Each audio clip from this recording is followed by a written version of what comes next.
Kanpai! Welcome, one and all, to episode 138 of Kanpai Cast, where we decide what makes you a trash weeb and what doesn't. Oh my god. Before we start the episode, a little bit of housekeeping, where, as usual, we're going to ask you to like, comment, subscribe, all the YouTube stuff. Hang on, what am I getting notifications for? Because you're popular. Okie dokie. Thank you, Xeno. So the subscribe down the bottom, all the links are down the bottom. Please give us a comment. We read them all, and we even read them out on the show. So a little bit of interaction goes a long way for us. But I think that's beyond basically that, it, isn't it? Yep. Join the Discord, submit some memes. We take up to 6 memes a week from you guys that we don't see beforehand. We have an independent adjudicator put those memes in for us, so they're always a surprise to us. Manager? Yeah, manager. We have a manager. Okay. Fan wrangler. Yes. So for as much as jangling keys at us to remind us to keep going, that's managing. But so on to the topic. Today's topic is one that Xeno came up with in the middle of last week's Kanpai Cast, and we kind of forgot he came up with. So yeah, we've been working on that for the last couple of day and a half or so to get through. And it is. I don't know what you're talking about. We're always well prepared. Fuck off. The idea is gatekeeping. Does watching only Netflix-based anime make you a bad fan, or does it? Is there a deeper gatekeeping concept to it? Yeah, there is certainly a deeper gatekeeping concept to this, and I kind of spiraled into like a whole remit of conversation points and everything, and I'm not entirely sure where we're going to end up in terms of this discussion, but I'd certainly like to have like a definitive conclusion by the end, like, you know, is gatekeeping I suppose good, bad, left from the middle, you know, it's different. So one thing I want to touch upon first is realistically, what does gatekeeping mean for you guys? What does it mean for each of us? Right? So I'll happily start with this and basically say, to me, gatekeeping is very much a case of maintaining the quality of content that we are used to, making sure that realistically the caliber of show maintains its original form and things like this, because we have seen a lot in Western media where stuff comes out that it's like this doesn't pay homage to the original in the slightest. This is dog crap by comparison. What the hell? And a lot of the time, gatekeeping is often seen as a deterrent. It's seen as a negative. It's seen as a way to prevent people from enjoying themselves, from expressing themselves, and things like this. But often, I think the thing is that like with a lot of things, gatekeeping can have its good and bad points. It depends on how far you take it, right? In parlance, you know, the way the term came about is especially from gated communities in America, which are generally affluent white people who were designing communities that were made to keep out the undesirables, whatever that might mean. Usually it meant poor. It often also meant, let's face it, minorities. And so it wasn't actually a good thing. Now, is there a problem with having a community that's protected against, I don't know, actual criminals? No. But the problem is when you perceive everyone of an out group as not desirable, right?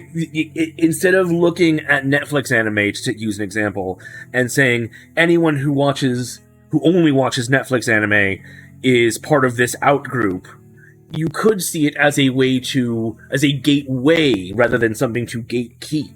You could be like, you watch Netflix anime. Oh, you might have seen Way of the House Husband. Did you like that? Hey, I've got a suggestion for you of a different anime that you might like as well. You could use it to bring them in rather than something to keep them out. So there's, I think in part, there is a lot of difficulty with this sort of stuff. I've had a non-zero number of conversations with people where, I'd love to introduce X friend to this anime, but there's this thing in it that they're not gonna like, right? And you say, I wish they would stop doing Y thing in anime because it's a real, it really harms my enjoyment of a show. But those anime exist. There are anime that don't have Y thing in it. It may not be all of it, and that's fine. And yeah, so a part of me is like, how much do we, quote unquote, change things, right? But before we go down the razzmatazz of all my questions and things like that, we haven't actually got to Thayliens. We haven't got to Thayliens. What does gatekeeping mean to you? It's really an odd thing, because immediately when gatekeeping was raised as a topic, it has negative connotations. But when I've gone through this in my head thinking about it, it's a simple fact of there are idiots everywhere who use something against other people instead of for them. Gatekeeping in anime is often simply a derogatory thing where people have to, you've only watched this anime, of course you won't have any of the same quality of taste as me, or you're lesser than me because I've watched these anime and I'm better. And that's just people being arseholes, to be perfectly honest. We know that. You even get it in things like sub versus dub. If you don't watch sub, you're not a real anime fan. But at the same time, to me, that's not gatekeeping. That's just being a dick. No, that's just being a dick. But that's exactly the things that, is that gatekeeping as a dick is still gatekeeping. So, but, so they are actually trying to warn people away from the topics as their own personal quality gate. So, yes, that's being a dick.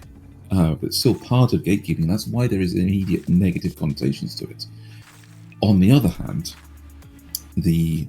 what you said about quality control is actually very valid and can be used for the positive, because correct use of gatekeeping in anime would be like preventing over-localization. Okay, that's actually what I would consider a bad example. Here, have these good ones.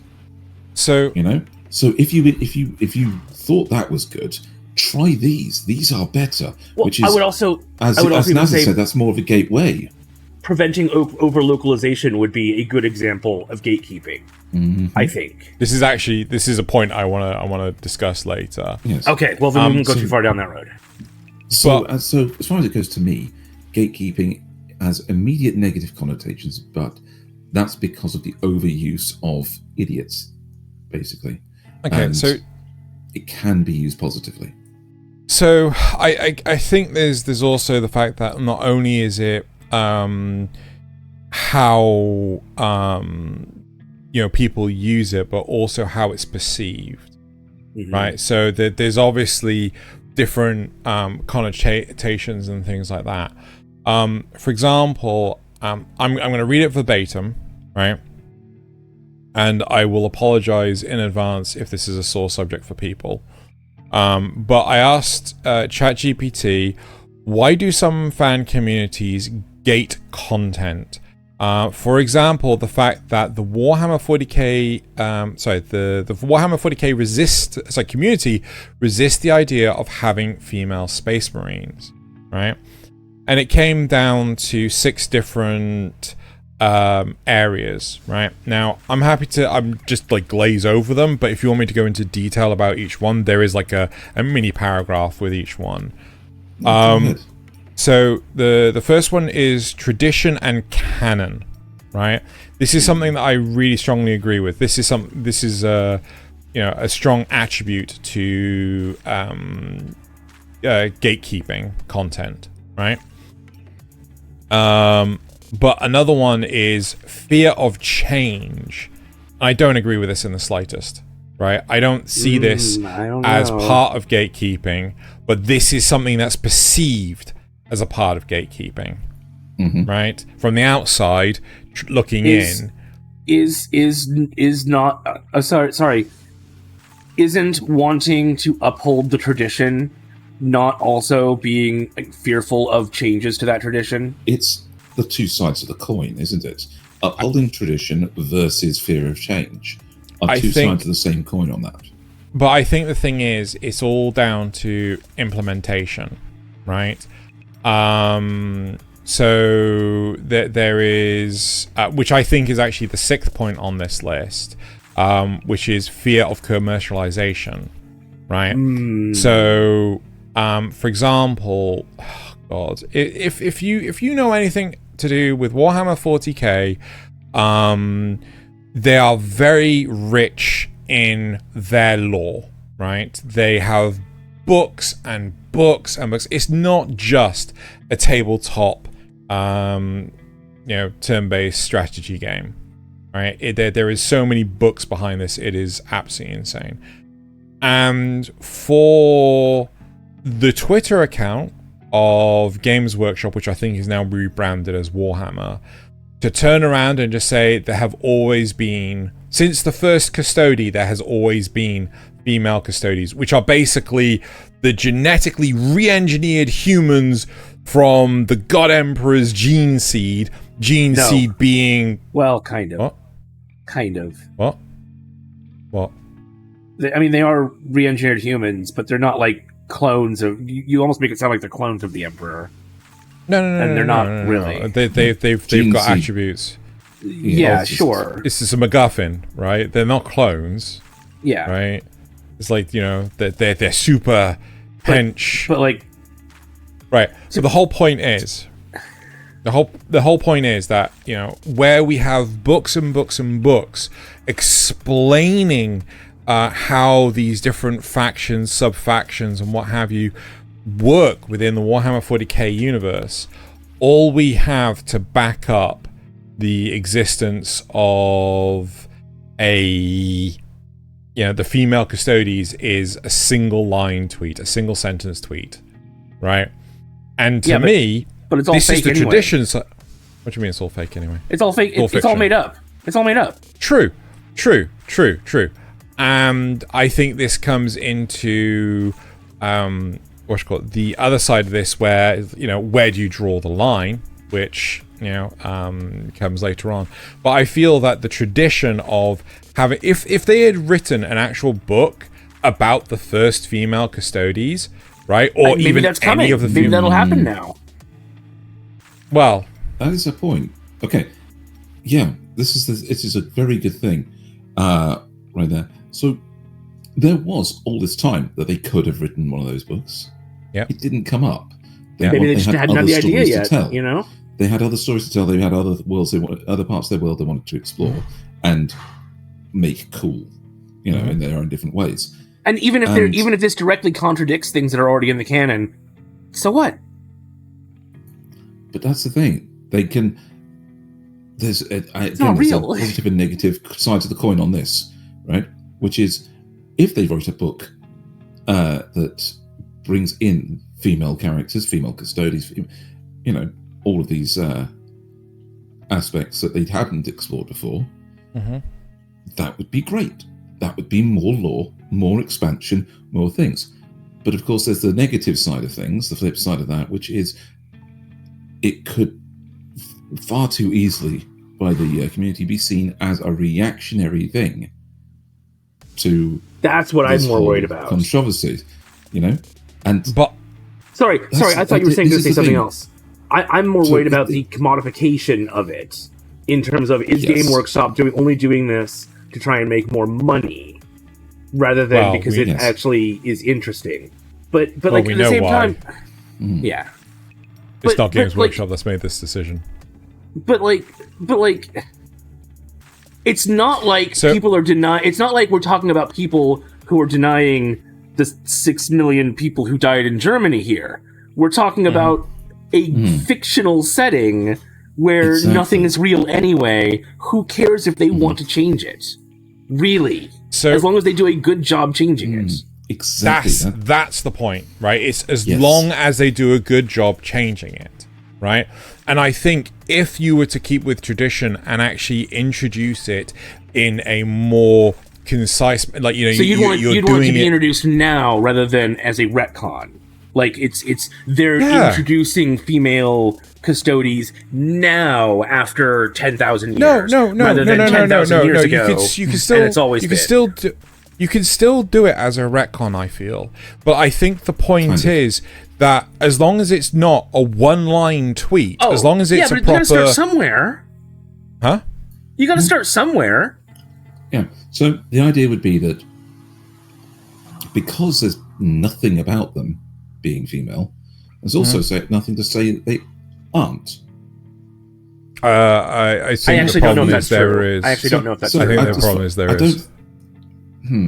All mentioned custodies, all written about custodies are all male. The thing is, there's a faction of female what's called Emperor's Guard. Not Space Marines, right? Not Space Marines, not Citizens of Battle. Yeah. Not Citizens of Battle, right? This is the point. They're called the Null, right? And no one fucking knows about them because they're a super secret sub-faction that have had a few mentions in White Dwarf and blah, blah, blah, blah, blah.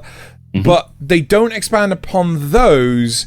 They just shoehorn in something elsewhere because that's what the production companies in America want. That's what Amazon wants. And that's what the whistleblower blew. So the whole thing about all of the mentioned ones, all of the named ones that have ever been referenced are male, still doesn't disprove that there were never any. Doesn't prove that there were never any female custodies.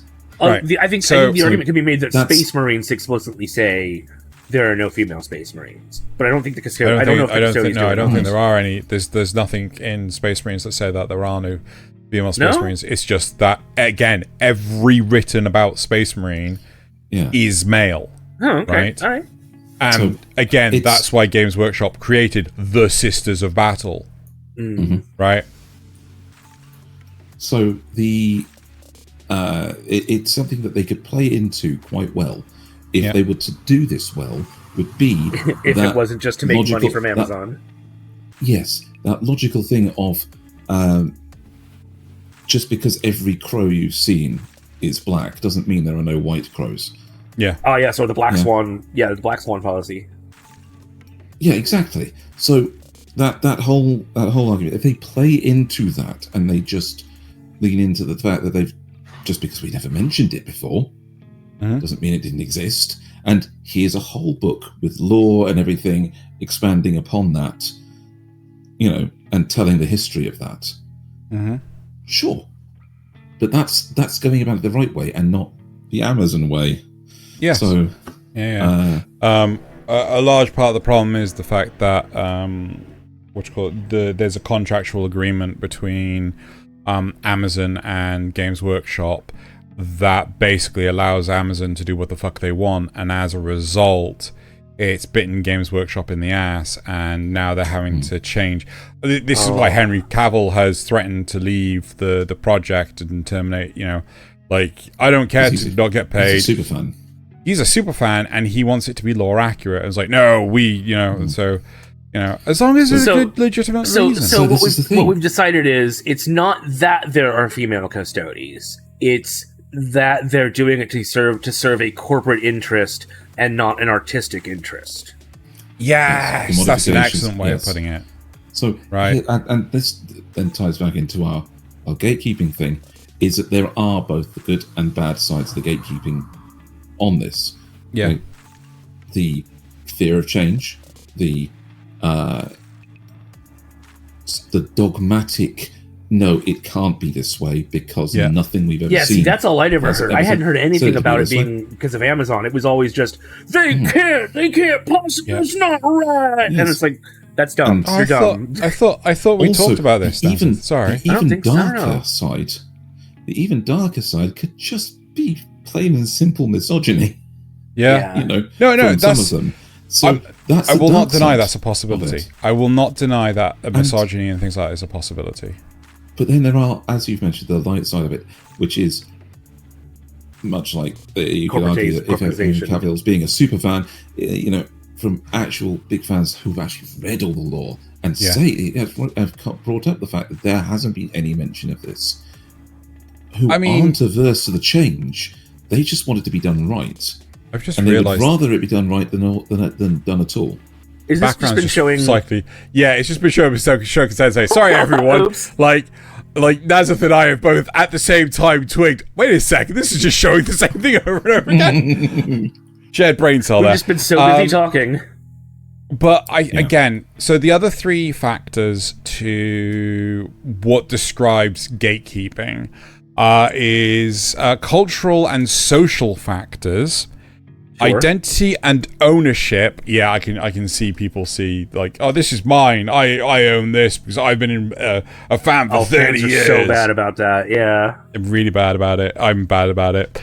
And then community dynamics. So again, within like the community itself, there's still dynamics and so on and so forth. So I don't know if there's any of those you particularly want me to elaborate on according to this. I think the cultural one definitely plays into it because I think, especially if we're talking about anime, right?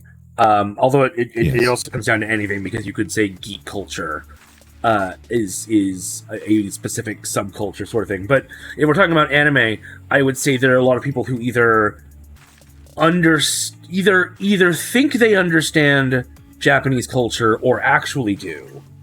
And then you have people who have no knowledge about it at all, who are pure Western culture adherents, and so they see these cultural differences and are like, I want to change them, and so the people who are entrenched in it already and to whatever degree are going to be resistant to that. Dude, you have given me the best segue into my next question. Right? Excellent. Like, okay. So, one of the most memorable parts of the TV series Chobits, right, was a what's called public bathhouse scene, right? So basically, if you don't, do you know the scene I'm talking about? I don't remember it specifically, but I mean, I can guess where this is going because Japanese bathhouses have a very different cultural they had a lot more closer to like old Roman or Greek bathhouses were like. Very much so.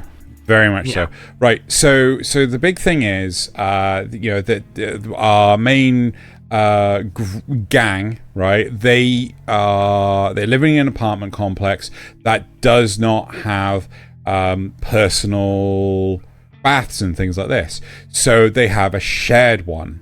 Right, so they use a public one, right? So they go to a bathhouse and they go to they bathe and everything. But the thing is, it is a group. It's a couple of guys, right? It's not girls, it's guys. And at one point in time, the guy in exclamation stands up and his ding dong is on display, right? Which is fine. Yes. It's no big deal, right? But in the American release of it, that entire scene never happened, right? Yep. They took out the entire scene of them going to the bathhouse, being in the bathhouse, and returning from the bathhouse. The whole thing was just cut. Even though in America, there was actually part of the character development. In America, we started with character development Chobits. with a lot of Puritans, and then we had the Evangelical Revolution in the 1800s. So yeah, America's very prudish about that stuff. So my question to you, right, is to make anime more accepted, right, across like the whole of the world, should cultural references, Japanese cultural references, be excluded? Nope. Right? Absolutely not. Right. So this, for everyone's benefit, art should not be censored. Period. Right. Mm-hmm. This is ranging from karate, cherry blossom events, culture festivals, shrines, and public baths. Right. So these are all different things that are absolutely should not be censored out or cut from the content at all. Or if it is, then the uncensored version should also be available. Right. Yes. Okay. There's a very old phrase. The bane of ignorance is exposure to cultures outside your own. Yep. What does this mean? Okay. Basically, the only reason that there are so many people that think that these should be cut is because they've not been exposed to them and it's not what they're used to. People can adapt to a huge variety of things. They would go to this place and they would be, if they would travel, okay, travel is one of those things that is the bane of ignorance, because it exposes you to cultures that are not your own. And finding out how other people live, what else is out there in the world. And it's one of the Nasuth, it's one of the reasons why the rest of the world has a negative opinion of Americans, because while travel within America can take you to many beautiful places, it's all still America. I mean, there are People differences, Europe, but not nearly the same Europe, as like Africa, going to a different Australia, country. Yeah. Yes, all of these other places in the world, go to other countries to experience their vacation, so that they can actually experience other cultures. There is some absolutely mind-boggling. Somebody from to be fair, somebody from the sticks, Arkansas, going to New York City, that is going to be a huge culture shock. It is. Like, don't underestimate that, but it's not. There's definitely something different, because you still all share the same language. You still all share. Ago. The you look at the American flag and you're like, yeah, that's my flag. But it's different than going from the UK to Germany or something. A few years ago, there's a fantastic news article and accompanying mini documentary about a man from the Midlands of England, the middle eastern edge of England, who was 86 and had never gone more than 5 miles from his hometown, from his home village. And it was such an amazing thing, because people discovered this, and then his family funded him a trip to London to get out of that little village and go to other places.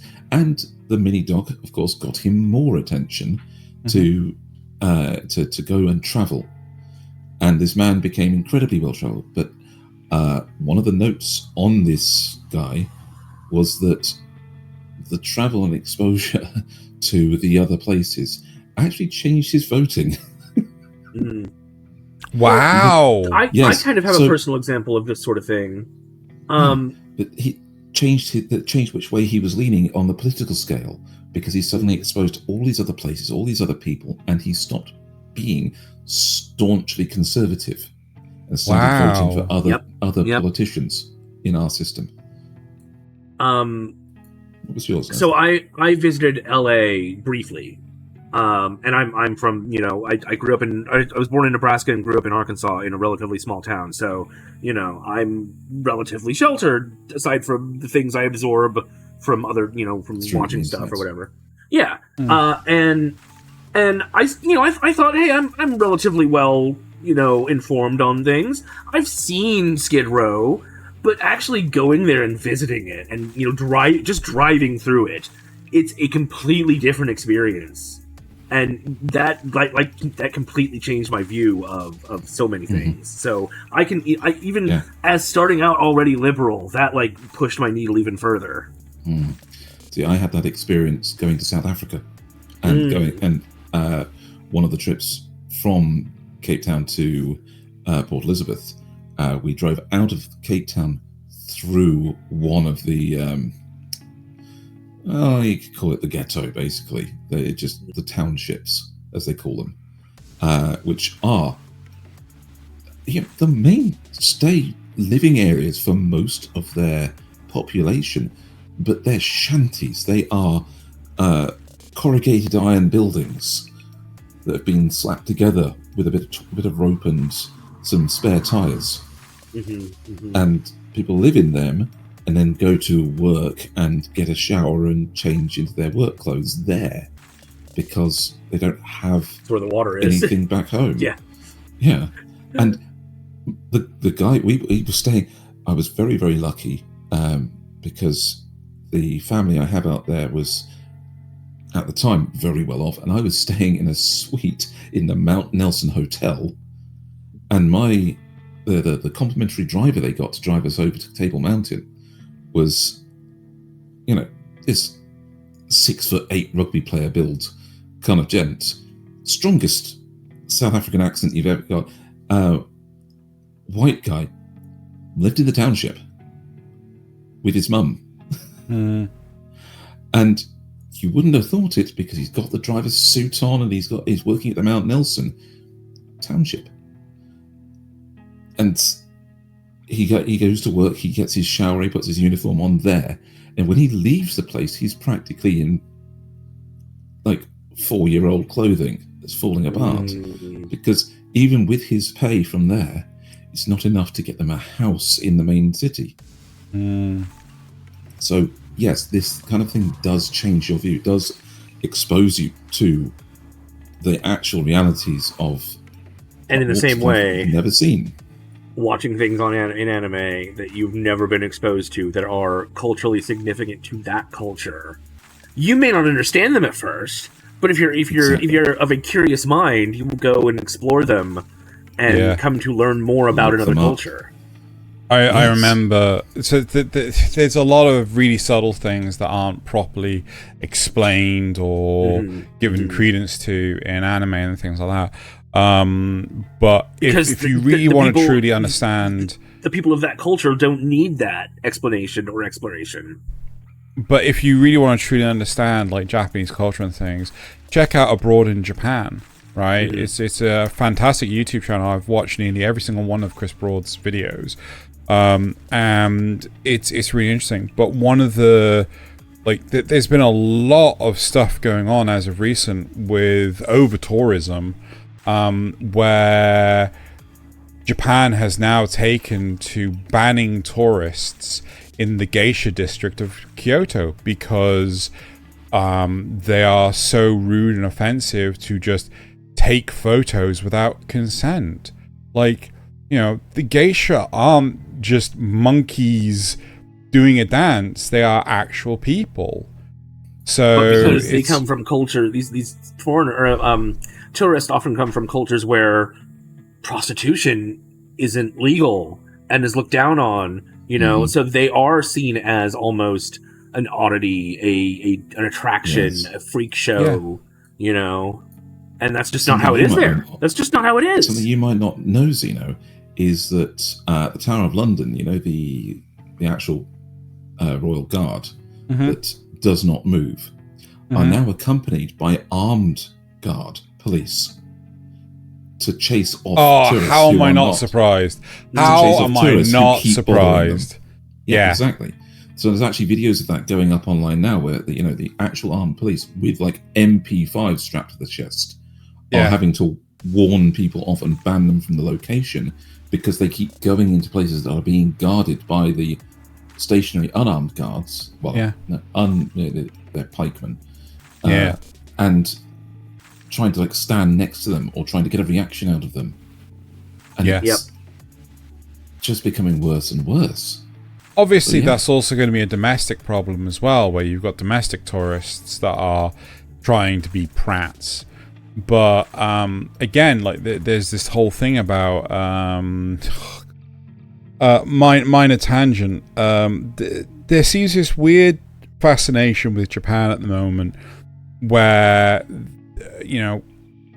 people want to exploit not only their art medium, right, but also the culture, right? There's this one guy, I don't know his name, I do not care to know his name, but he recently released a video of how to travel across Japan without paying anything, and it was basically a crime, right? He wouldn't pay for things. Like, he was getting on the bus and he wasn't paying his fare, so he was locked in the bus and taken to a police station, right? The driver took him to a police station.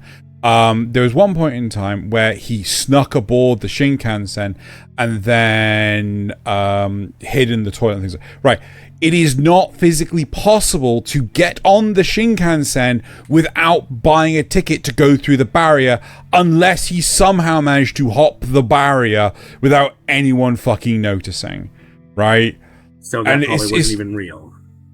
It wasn't going to be real. So, he just fucking did it for the clickbait videos and things like that. He's been arrested, and there was another one that was arrested a couple of months ago, put in jail, and I think has now been, he's been in jail for the last 2 months, and I think he's now been deported. We can also go all the way back to them. Oh God, was it Jake Paul?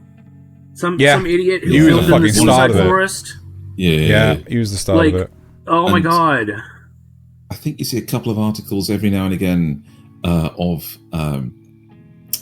people who are more naturalized citizens of Japan now, but but they've gone over. They've actually bought a place to stay. They're working jobs, and then they take in a runaway or something. Some kid that's run away from home, and they let them in and let them stay, which is actually a crime. Yeah. But anime told me to do it. Yes, but anime told you to do it. Well, or certain types of anime told you to do it. Well, I think again, like there is the distinction between fiction and reality, right? I mean, Nasuth was kind of touching upon this, getting back into the whole gatekeeping. One thing you've got to work on is separating the actual cultural things from the stuff that's just made up for anime. Yeah, there's a brilliant series that I actually really like that's abbreviated to Higehiro, which is about a schoolgirl that ran away from home. She's like towns away sort of thing. And it's a really tragic story, but basically she lucks out on our main protagonist, who ends up looking after her. And she kind of like, I'll do anything to stay the night sort of thing. It's like, no, I'll just look after you. Don't want anything from you.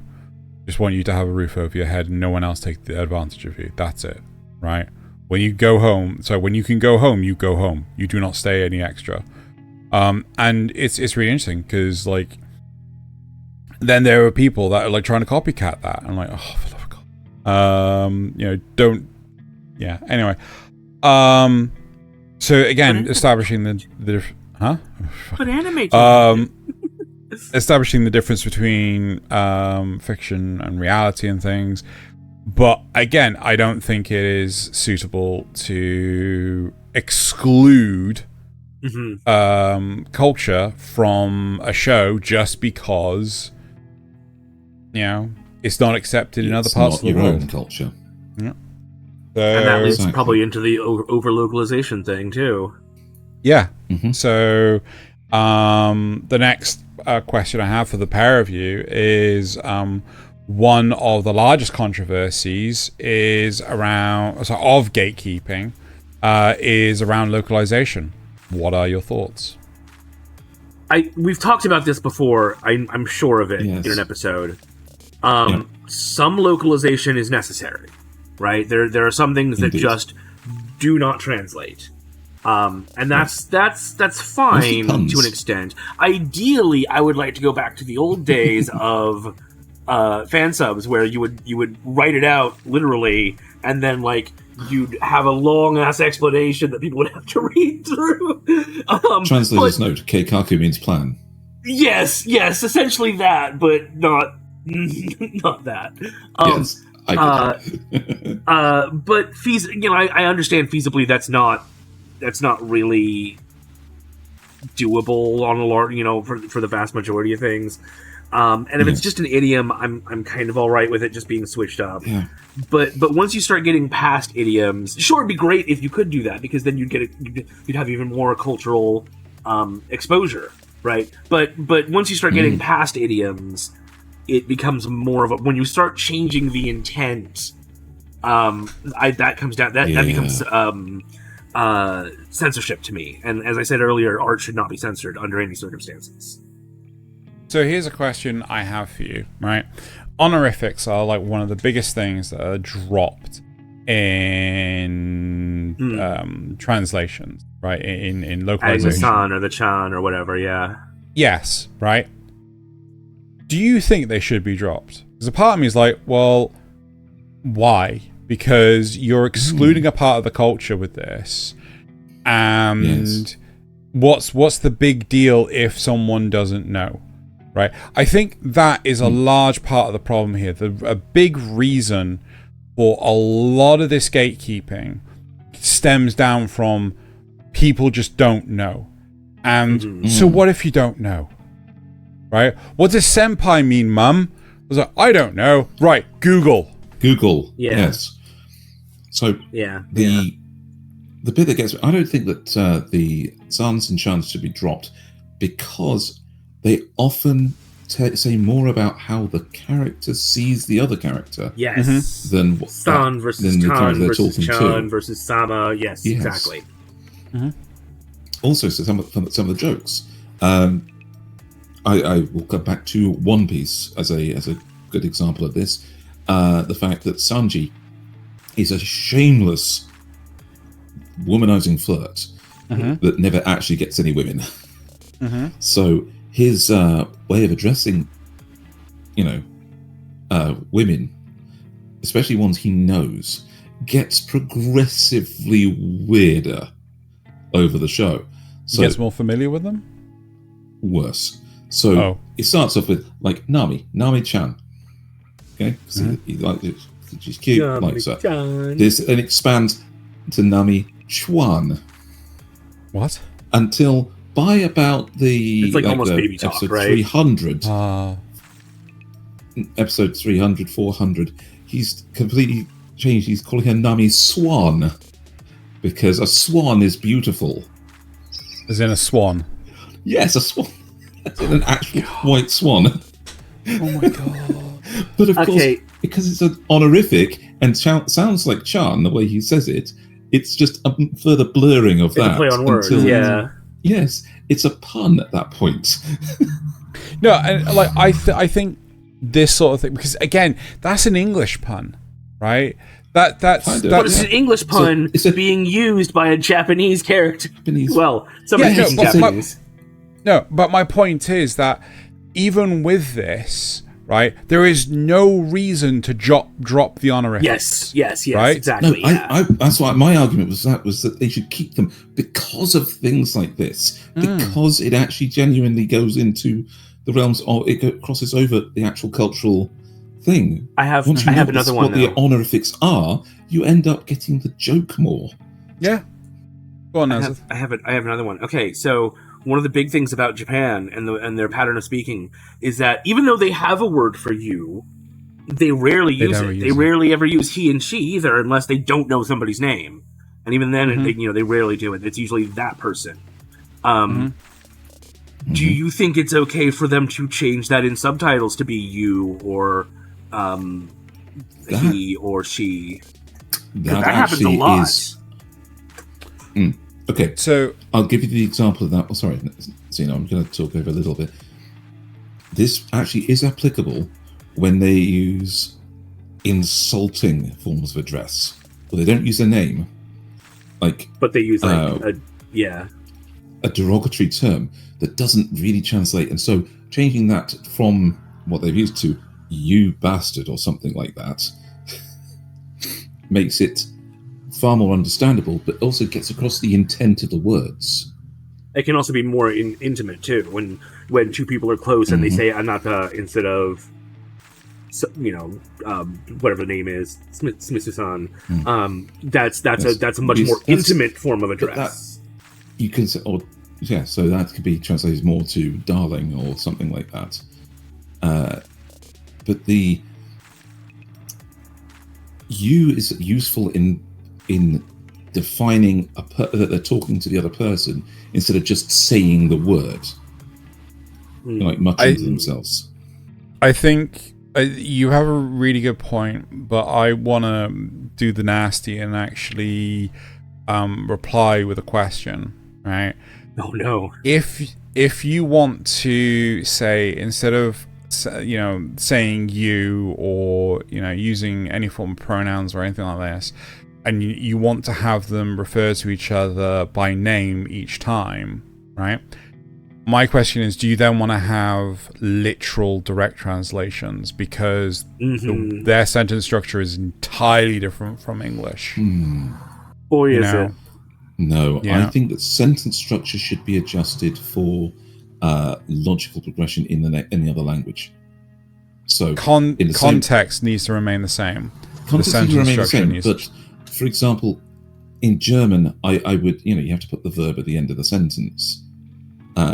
And that's, when you're actually having conversational German, it flows quite naturally. But that's not something that you would do in English. Sorry, can I ask a question? Because I never remember these words. What's a verb? It's the action word. So, like, and my brother to the station went. Yeah, went would be the verb. So, right. Yep. Or I on the road skateboarded. Right. Okay. Okay. Right. Something like that. So you'd format the sentence structure like that. So you would be the subject, then you'd have the action, and then you have the thing you. The place you were doing it, and then you had the thing you did, the verb, the action, at the end.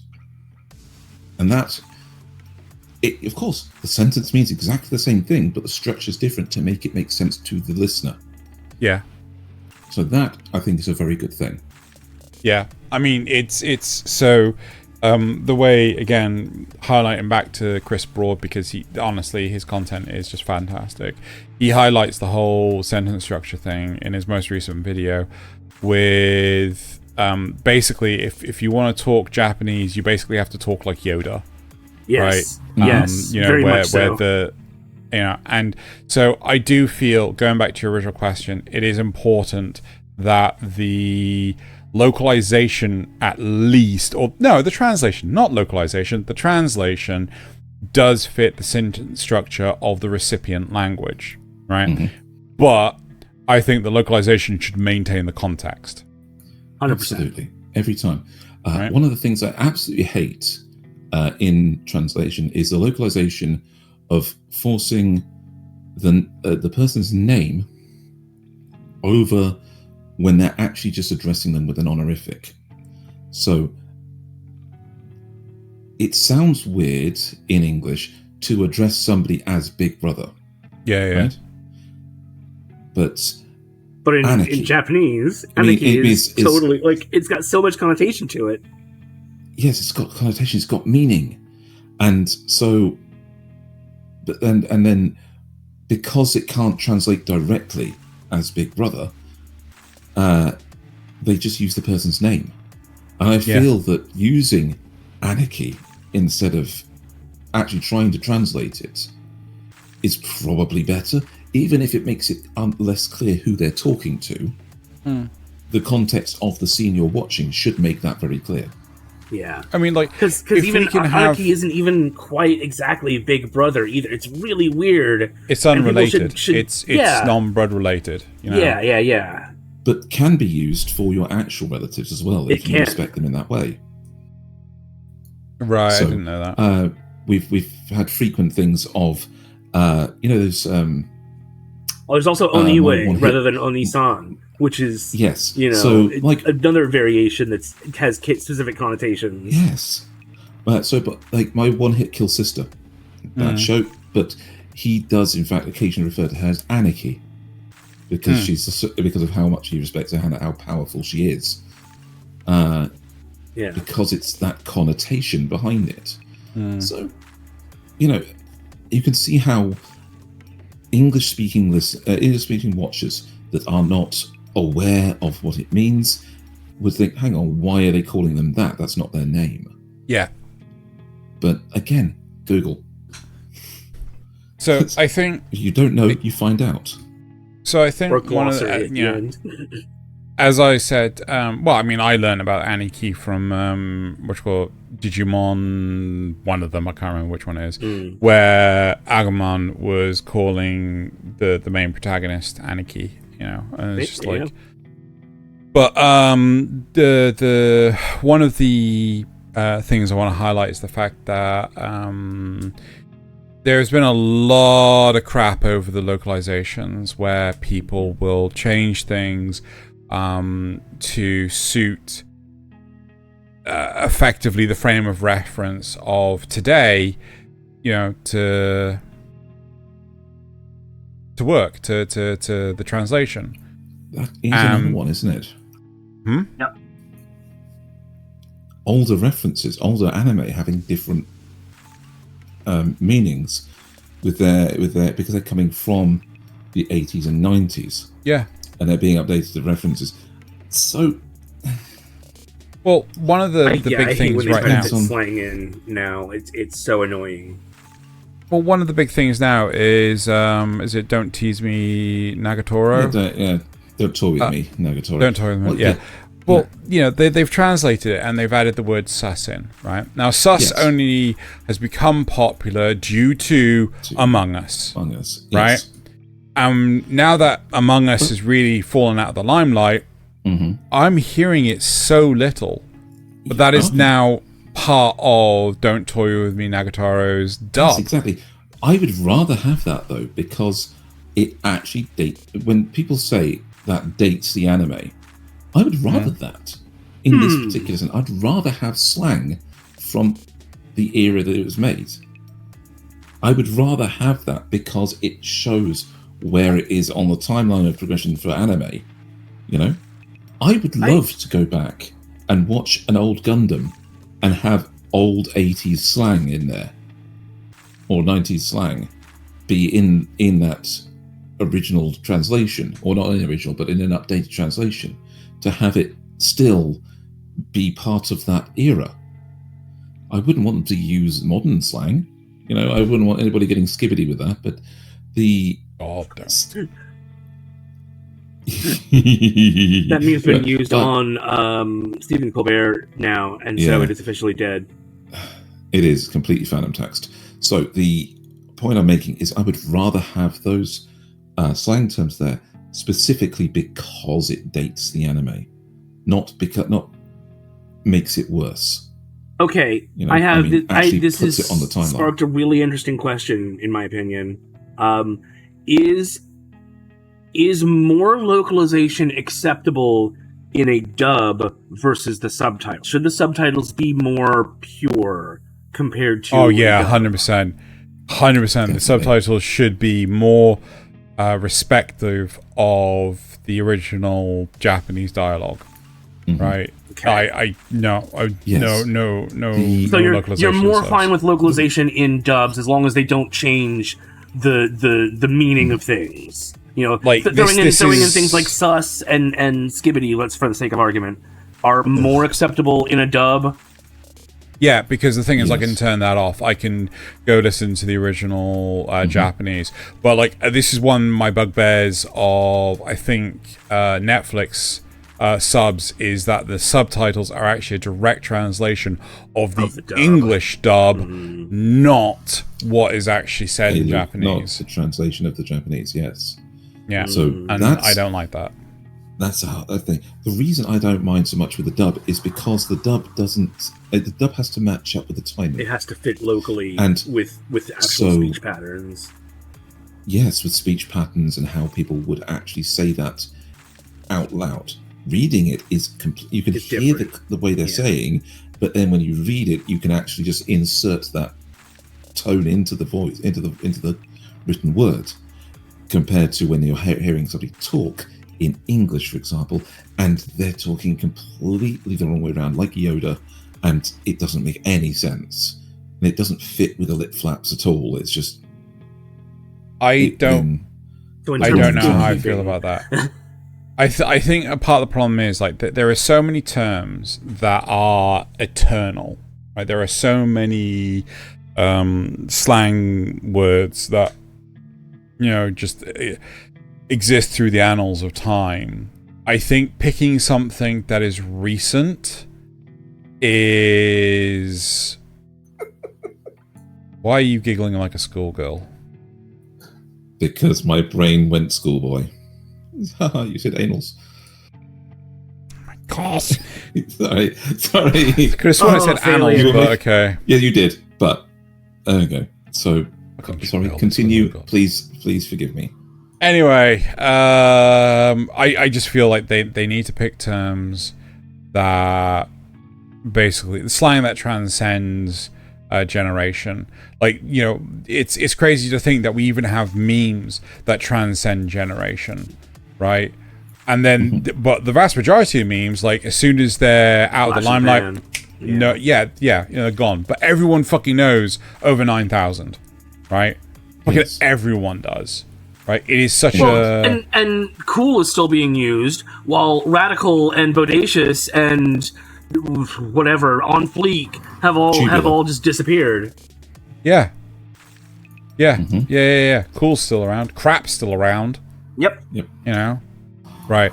I do not find anybody outside of Australia using the term schlanger. Anyway, however... How's going back to gatekeeping? So going back to the whole localization thing, there was one question I had. So obviously off the back of, I would say probably the most controversial localization that happened, that was revealed within the last few years, with Kobayashi's Dragon Maid and a conversation between Toru and Lukua having its context completely changed, the dub. And the original author even coming out saying that he hated that was done. Question now comes about of, is AI generated localizations acceptable? Take that out of the hand. Yes. Again, as long as it conforms... Yeah, as long as it still kind of conforms to the original idea and doesn't change you obviously you'd still want to have somebody review it, at least for now. Maybe someday in the future we won't need manual reviews anymore, but for now especially, you should make sure that somebody reviews it to make sure that the context isn't changed entirely. But otherwise, I don't mind. Decade down the line, not. I was at that point. It might not need manual. If we can consistently feed in 100 scripts and get 100 good localizations out of it, I'd be less inclined to say it needs oversight every time. But currently, we can't even get like 1 in 10, or sorry, 10 in 10. I think no matter what, it should be like there should always be a review. Even like developers, like there is this thing. At that point, you probably have more like spot reviews, right? But yeah. But but my point is that it may just be a case of, right, we have the AI localizer, right? And you give us your Japanese script and we will put it through the localizer and give you an English script. Not only that, but as a service, we'll also hook you up with our fluent Japanese to English speaking human, get them to review it, and they'll tell you, like, in your native tongue, whether or not it's accurate, right? That's personally what I would do. A fantastic paid service that would make money hand over fist with that. Yeah, especially if Japanese companies want their product to. I mean, would it put people out of jobs? Probably, but like. But they also make a whole slew more jobs because of the having that particular. Nasuth, you could put your Duolingo experience for good use. Oh my god. Yes. Yeah. Right. But also, let's, I mean, there are other things involved with automation that I think should free up more. That's a whole other discussion. Okay, Yes, I think AI right. localization's fine. Right. So my next question for you, and this is tangenting massively. Should you always feel like the target demographic for every anime? No. Right. Not even a question. Ooh. Not even a question. Why should I be the target demographic for Slice of Life if I don't like Slice of Life? Why should Slice of Life be forced to include shonen elements just to appeal to me or something? Okay, so here we go. Here's the rabbit hole. Right. So is having representation in a show a good thing? It That's can a be. completely different question. It is, but it's part of the rabbit hole. It doesn't. It's not. Okay. Okay, is it a necessary thing is a better question. No, it is not a necessary thing. Can it be a very good thing? Sure. Yeah, 100%. I would argue it's sometimes not even appropriate. Yeah. So, okay, moving away from anime, my example here, the movie Hot Fuzz. Okay. Do you see a non-white person in that movie? No. Why is that? Because you wouldn't see it in a non-white person in the fucking countryside. In the British countryside, in a tiny village that is prided on its presentation. No, that's the kind of place that, no, there aren't any people of colour there. Or if there are, they're very few. Very, very few. Not from exclusion. No, but really. there's no reason for them to go there. Yeah. It's like Thalien's on the ball with this one. It's like Nebraska. Outside of a very couple of specific areas, you just don't see it. You just don't. Yes. And it's not because of exclusion, but because there's no reason for them to go there in the first place. Mm-hmm. It's the only reason people are there is because their families lived there. And their families and their families and their families. Basically, or somebody married into a family that lived there. That's it. That's the only reason that town even exists. Well, and you remember the whole thing? You remember the whole thing with Akira Toriyama, where he was put under fire. Well, why is there no variation in ethnicity in Dragon Ball? You know, and you got a fucking green guy. What are you talking about? Exactly. Yeah, and he turned around and basically said, like, look, as I grew up as a kid in Japan, these minorities are not in Japan. Like, when I went to Japan last year, right? No word of a lie, we were the only people we saw that were not Japanese. And this is in a time when, this is just post-COVID, but still, is in an age where tourism is bigger than ever. And not only that, but we were in all the tourist traps. Yep. But despite the uncomfortable implications of Mr. Popo's design, there is a reason for him to have that design, is that he is a genie. Yeah. And so would come from an origin that had darker skin. And so that's, of course he was drawn that way because of other reasons, but there's diversity in. But he's also not human, so it's fine. The fact that, the diversity in Dragon Ball doesn't really come in because they're all in the same country, as it were. Even though they go around the world occasionally, it's only to meet people they already know. Right. Yeah. So. And he threw in other diversity. Instead, he made dog people, and the one of and they were there from the get go. Dog, that was from there from the get go, right? So, in some cases, representation isn't necessary. In some cases, it's not appropriate, but representation is important. And having all shows and have no representation would just be a terrible idea in general.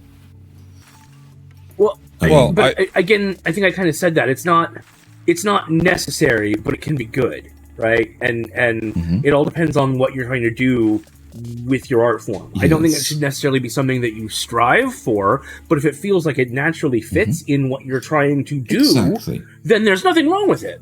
So it's like LGBTQ people exist. So if you're in an urban environment, like a school or a town, in a slice of life, yes, why not throw in why a not character? throw in a Najimi? Because it's why not throw in a Najimi? Why not throw in any of the others? Because Najimi is actually a really good example because we don't have any. Najimi is totally is totally like non-binary. Najimi is Najimi. Yes, it's and happily go in with the girls or with the boys. But it's not necessary in other things. Yes, so you wouldn't. Well, yeah, there is in a place when you're actually trying to do diversity, like there was the Tekken anime, Bloodlines. They're bringing in characters from all over the world with different backgrounds and different fighting styles. Yeah. Then you can have as much diversity as you really like. You can have you can have somebody so American that they are like almost an inverse of the stereotype. They go right out the other side to make it actually admirable to be that American. What was the name of the character from Yu-Gi-Oh?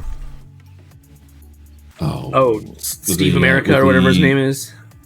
No, with the bandana that's that's the flag, and the sunglasses perpetually, and rode the motorcycle. Yeah, can't remember his name. Yeah, I think one of the old popular phrases was for Americans: "Be the Americans the Japanese stereotypically think you are." God. Yes. And exactly. So wasn't there also one in My Hero Academia that's like a woman? Yeah, I swear I did a meme with her on Kanpai Cast. Yeah, what are you talking about? There's a new character that's come into My Hero Academia. I know the one you mean. I've seen it all over the internet. And it's this one. There she is. Yeah. Inserted herself into a war that ain't hers, entered foreign soil without permission, launched weapons of mass destruction within 5 minutes of being there. Kathleen Bate, a true American hero. Yeah. I mean, they're not wrong. I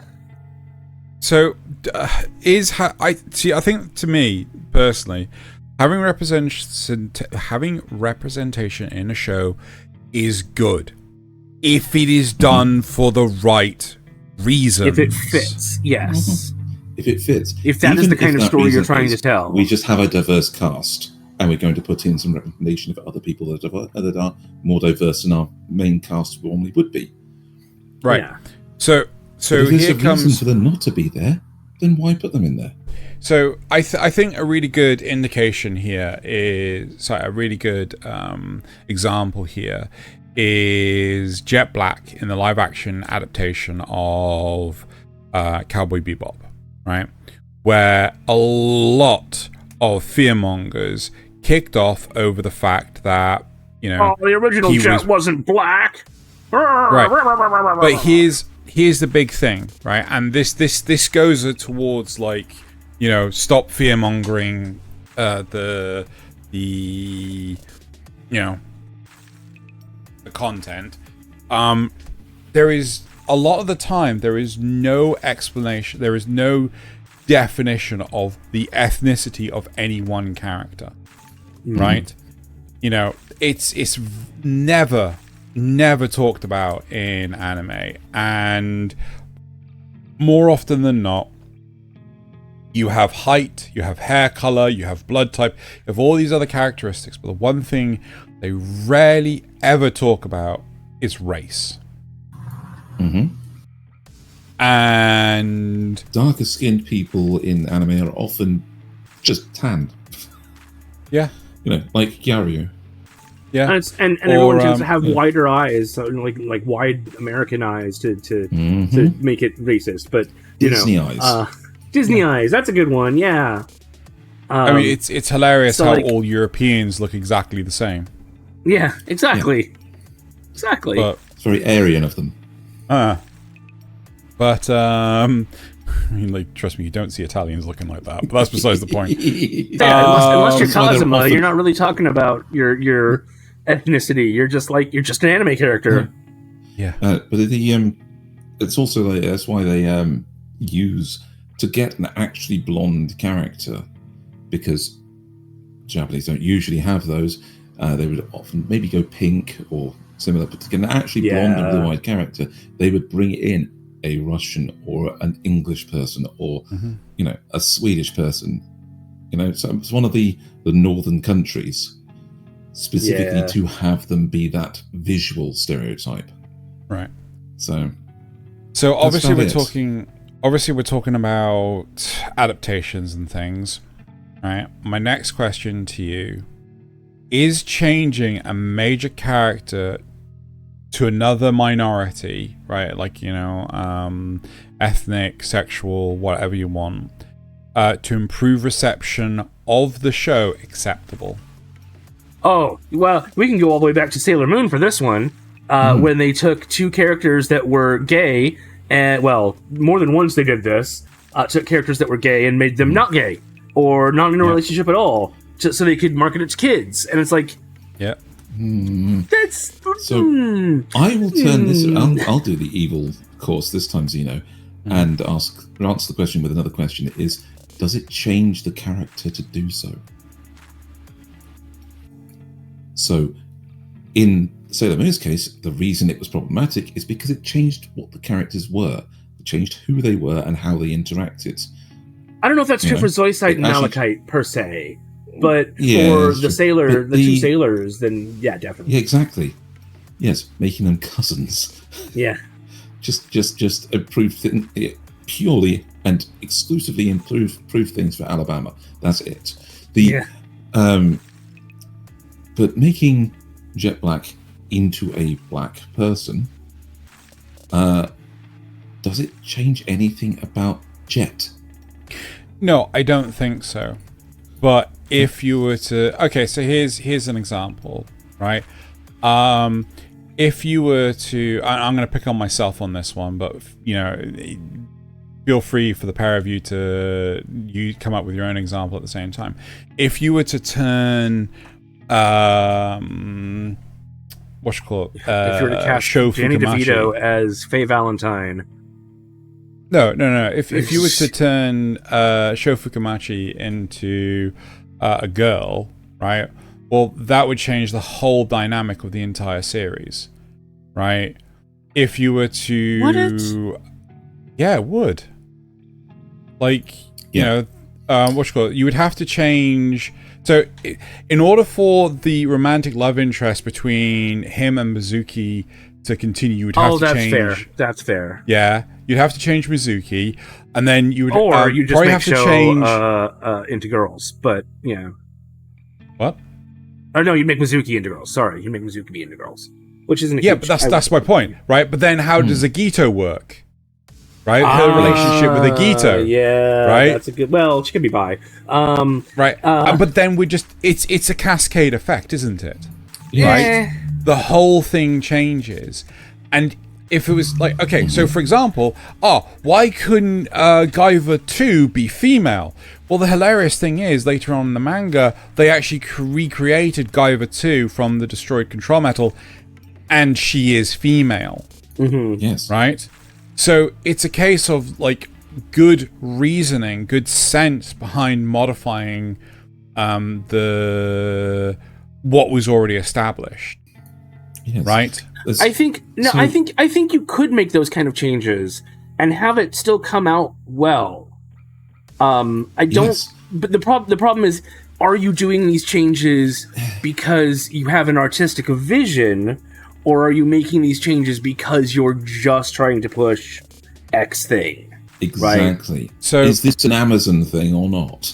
So obviously, the answer to this instance is it not. There was a Guyver series before all others called Guyver Out of Control. It was actually like I think an hour-long movie, right? It is atrocious, right? Yeah, it's animated, right? But they did lots of changes. Like, so for example, Guyver 2 is female, right? Not from the reconstructed control metal of the Liska, just because, right? They changed it just because. Additionally, Zoanoids could be like fat, gelatinous blobs of human beings, but when they transform, they actually get smaller, right? It's like, No, that's against the whole point, right? No, they just become more dense. Yeah, clearly. It's like muscle. Nasuth. It's big boned. Yeah. But yeah, so like there's all these different things, and it is absolutely atrocious to watch. Right, I do not recommend anyone to watch this. But not because of the things. It's not because that one's not atrocious because they changed things about the Guyver. It's atrocious because it's just poorly written and sloppily put together. Yes. If they took out the Guyver and made it about something else, but basically like some other power suit thing, but basically kept everything else, well, it would still be awful. Here's one thing, right? Here's one thing: they made Guyver 2 female just so that they could do a naughty scene. Yeah, exactly. But that would still be awful, even if it wasn't Guyver. No, yes, yeah. But that's my point. I'm picking on myself with that regard, just so I can say, like, you know, justifiably, I would not like it if these changes were made, right? Sure. So the manga already existed, and then, you know, someone tried to adapt it. They made all these sweeping changes, and it's like, bleh. But if they did make, if they made sweeping changes that were well written, would you have much of that as much of a problem with it? It could work. One from on screen, we've got Evangelion, right? Mm-hmm. Do you think that the show could have been, well, not the show, even one of the rebuild movies, if they changed Asuka to a guy? Okay. So, exact same attitude, exact same cockiness, and of course we know that Shinji is not exactly straight. Could the entire thing have played out exactly the same way, but with the correct references changed and the relationship being a little bit more, starting off as best friends rather than as tsundere enemies? I think this is more towards you, Nasuth, than it is me. No, I think he was asking. Who were you asking? Well, I mean, I can't really answer because I'm, can't remember it. I wouldn't make them start out as friends. I would make them start out as rivals still. But I would keep that sexual tension between them. Mm-hmm. And I think it would. I think it would essentially play out the same. It, really? You could even make it so that. But wouldn't that undercut the whole thing between Shinji and Kaoru? I was going to say you could swap it so that Kaoru is female, even if you wanted to. Because Shinji doesn't really have the sexual thing towards Rei, right? He, in a weird way, he sees Rei as... No, I remember some very intimate moments at the start of the series before Asuka turned up. Not... It's a lot okay, of, he sees her naked, but it's not the same. He's more embarrassed about seeing her naked. Yes. And it being a woman, just a naked girl. But his actual attitude towards her is more weirdly familial because it would have to be because she's a clone of his mother. But the one towards Asuka is much more sexual in nature, just from the start. Definitely.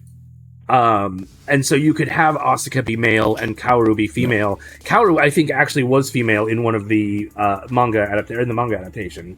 I think. No.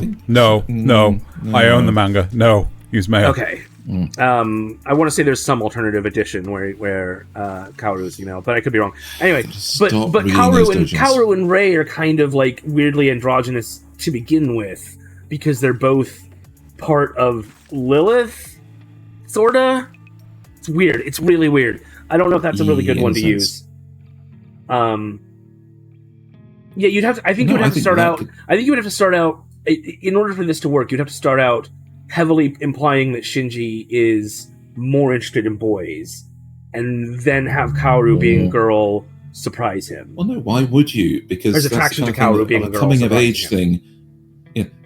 Coming through this whole thing of maybe you wouldn't because of Kaji. Thinking about it, he has very intense moments with Kaji too, so you do already kind of get that impression early on that Shinji kind of swings both ways. Trust me, you do. So the impression of Shinji is that he is still figuring out yes, what he's yes. So I think that as would much work. as Yeah, anything yeah, else. And so, I think that would Wait. work. So an arbitrary change could actually No, wait. Are you talking about? completely? Are you talking about the school kid that pilots? No, Kaji, the older gentleman that Misato and Misato, right? what's her name are in love with, the doctor. I always thought you saw him as a role model. Yes, but also more than that. For what was right, because that's they when have some very intense moments together early on. Anyway, early on, he doesn't turn up until late in the series. Anyway, I think Nasuth's been watching reading so many doujinshi. I can never say it. Yeah, of even getting. Anyway, but what about you, Thaylien? What's your favorite anime? And do you think it could still hold up with changes? Ooh, like I want to say would Undead Unluck work if Fuko and Andy were swapped? Would Fruits Basket be fine if Toru was, Yes, but they would have to make everyone's hands a couple of sizes bigger. Yowie hands. Every time he does that, I win. Anyway, for everyone's benefit, I am face palming right now.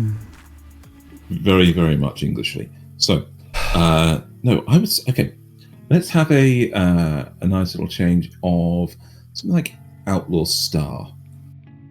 Okay. And let's. If Malfina was a boy and.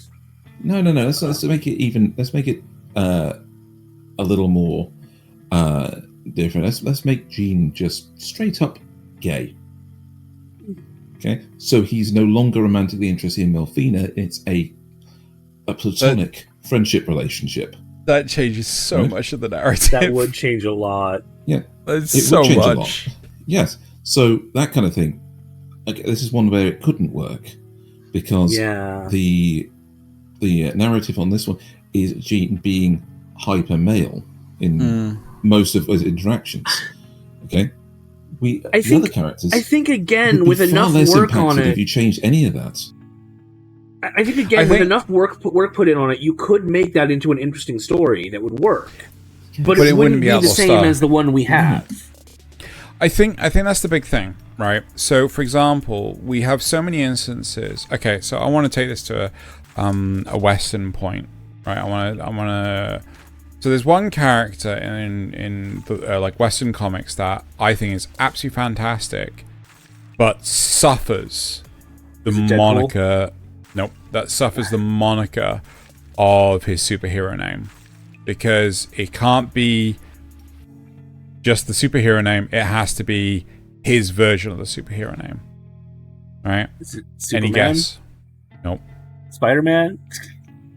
Very close. It's Miles Morales' Spider-Man. Right? Miles Morales is great. He's a fantastic character. He's extremely well written. So is all the characters. But he can't just be Spider-Man. He has to be. He can't just be Spider-Man. He has to be Miles Morales' Spider-Man. Yes. Right. And that's an interesting one. I hate that. Right. Yeah. I hate that he can't. As many times as other heroes have been changed. The Webster. He can't be any of this. He has to be Miles Morales as Spider-Man, right? He can't even just be Spider-Man. Do you guys remember the controversy around one of the comics? Which one? One More Day? One of the scenes in the comics, I'm trying to remember which one it was, but one of them had him sitting on a rooftop talking to his best friend. And and he said, the line was, "I don't want to be the Black Spider-Man. I just want to be Spider-Man." Yeah. And he's actually saying it in character. So the authors had him say that in character to another person in the comic. And I can see that making perfect sense, because doesn't want, him to be. He wants to be Spider-Man, and the author wants him to be known as Spider-Man, just a Spider-Man, and because the whole message of the comics from and even the movies of Spider-Man Across the Spider-Verse is that anyone can put on the mask. Yeah. And they'll be Spider-Man. Yeah. Okay. As long as they are the hero that they need to be, which is the one that gets up and does the job every time they're hit down. Every time that they take a hit, they get back up and keep going and do the job that Spider-Man does. Yeah. But not him. Anyone can be Spider-Man. And he's the only one that can't. Even if they have to change the name. So Gwen Stacy became Ghost Spider and in her universe. And there's others that are identified more by their comic book itself, like the artist that drew them. Yeah. But he's as Cena's pointed out, he's the only one that has to be differentiated by who he is. Yeah. Under the mask. So the really interesting thing is, like, Spider-Gwen, right, or Ghost Spider, originally was Spider-Woman in her universe.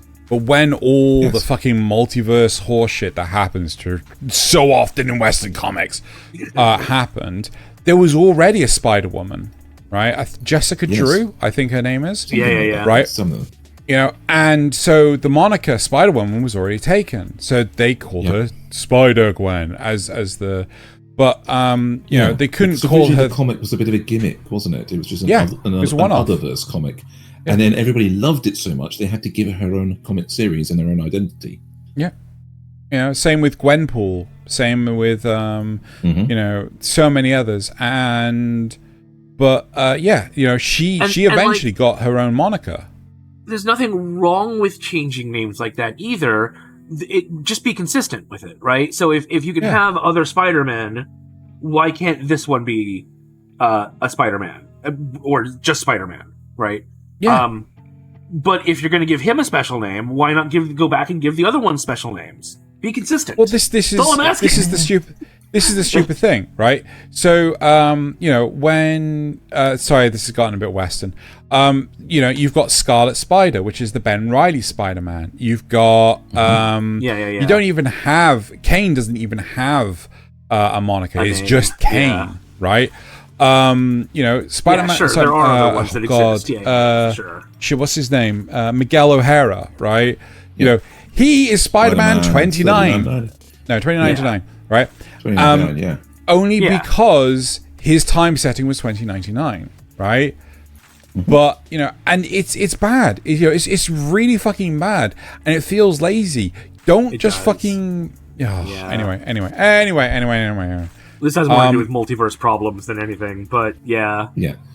Well, again, it's trying to shoehorn in something into a moniker just to make it, changing an IP just to make it appeal to a different demographic, right? Which I'm glad Japan doesn't do, right? Please correct me if I'm wrong. I mean, there are occasional remakes and stuff in Japan, but I think you're right that they don't just generally try to shoehorn things in. But like, I like the idea of adaptations that take a risk and take put a twist on things. As long as it's done well is always what it comes back to. Yeah. Do it well. What is that? I mean, like source material, write a story that's entertaining and incorporates these elements that you've changed. I mean, don't just change them for no reason. Don't just tell me Cinderella for the 100th time. Do something unique and interesting with it that doesn't suck. That isn't just cash in, garbage pablum. Make it Mad Max. Sure. Yeah. As long as you write it well, why not? Cinderella, but Mad Max, where the fairy godmother is a gifted mechanic that gets her the best ride, ready to go to the demolition arena and take part in some massive thing. So, tell me a new Spider-Man story. That's great, but do it well, and don't just do it to sell comic books. Yeah, and I think this is a large part of the problem. Is when actually, to be fair, going back to the Guyver, it nearly didn't get greenlit for a publication because the author took it up, and and he was like, no, this is just Kamen Rider. This is just Power Rangers, right? And it was shot down. He's like, you have to make this different. You have to make this so different. And then he put the biological spin on the power suit, and that basically gave him the opportunity to further the creation. But again, it's a case of like, don't just make X again, make it better, make it yours. Yes. Right? And I think that is an attitude that other parts of the world seriously need to take. Right? They need to adopt this. Right? To me, it's not acceptable just to, race swap or gender swap a character. You need to retell the story. Yeah. You need to do it better. Like, so there's a 70s version of The Wizard of Oz called The Wiz that is an Afrocentric musical, right? And it keeps all the elements of the story, right? You go to the land of Oz, you meet the Scarecrow and the Tin Man and everything, but they all have this rooting in that black culture. Well, I mean, to be fair, I'm a white guy. I don't know what I'm talking about. Stereotypical black culture. Sure, but they were at least trying to tell a different story than just it's the Wizard of Oz but with black people, right? They actually tried to root it in something that was more real. The caveat I'll put onto this is that I think it's absolutely okay to change the race or gender of a character if the story you're telling is unchanged by that. For example, I think Idris Elba would make a great James Bond. Wait, who? James Bond, 007. No. Oh, Idris Elba. I agree, 100%. But there are people against that. There are people who are trying to, who look down at you and, negative gatekeep James Bond. Do you know who else I think would make a great James Bond? Right? Or Jasmine Blonde or Jamie Blonde. Sorry, Bond. Jesus Christ. Angelina Jolie? No. Fuck off. No. God. Charlize Theron, right? Or Kate Beckinsale, right? You don't need to just keep them male. You don't need to keep them white, so on and so forth. What you need is a great actor or actress. Somebody who's charismatic and smooth and... Someone who can fit the fucking role. Idris Elba does a fucking fantastic Knuckles, right? I wouldn't have guessed that. Fucking gave him the opportunity to. Bloody knocked it out of the park, right? Yep. Put his fist right through it. Yeah. No, he's good. But that's the thing. So changes for a demographic can be made, but we shouldn't feel like the target of it. And we shouldn't have changes just for the sake of changes. Yeah. They have to fit the story. But at the same time, like, surely corporate America, or I want to say just America, realizes that doing these silly changes without justification of performance and things like that just ain't gonna fucking cut it. They're slowly learning that. They don't realize. They're very, very slowly learning that. Yeah. They're very, very... It took them, how long has it? Like 20 years to discover that actually making a movie based on the source material fully and committing to it made for a good movie. Or made for a built-in fan base that would love them. Okay, right. Mm-hmm. We've run a lot longer than I thought we were going to. I need to ask. Is it that time already? I need to ask this final question, right? So we're going to run a little bit longer. Oh, do we not want to ask both of these? The last one, at least. Okay. I think. So one of the questions was, should anime be treated like it's media only for kids? I think the simple answer is no. Of course right? not. My examples. They do a much better job of introducing kids. They do a lot better job of showing kids things that we would never show them over here anymore. So, yeah. Also, I think anime should be for kids, but not just for kids. Yeah. Like, I mean, and some of it obviously there's no way in hell. There's no way in hell I would put Devilman Crybaby gushing over magical girls or Rent a Girlfriend in front of, huh? In front of a 10-year-old. No, I say a 10-year-old, right? But there is a way that I would put Avatar: The Last Airbender in front of a 10-year-old and their parents. Yes, of 100%, course, 100%. right? There is stuff that spans multiple, like Shrek. Shrek fucking works for like all demographics because it was built for, all right. But anyway. When I discovered that my baby cousin, who was 10 at the time, had watched Attack on Titan, I was like, please tell me you were there when you did that. Anyway, all right, but. Okay. Right, my final question. Where do you, as a fan, draw a line for gatekeeping? Right? I have a very specific line, which is the second you tell somebody that they're not a fan of something because of what they have seen. Yeah. Okay. So excluding somebody because of what they have or haven't seen, the second you actually start excluding others as a gatekeeper in the negative sense, that's where I draw the line. Okay. It's the most easy rule in the world. Just don't be a dick.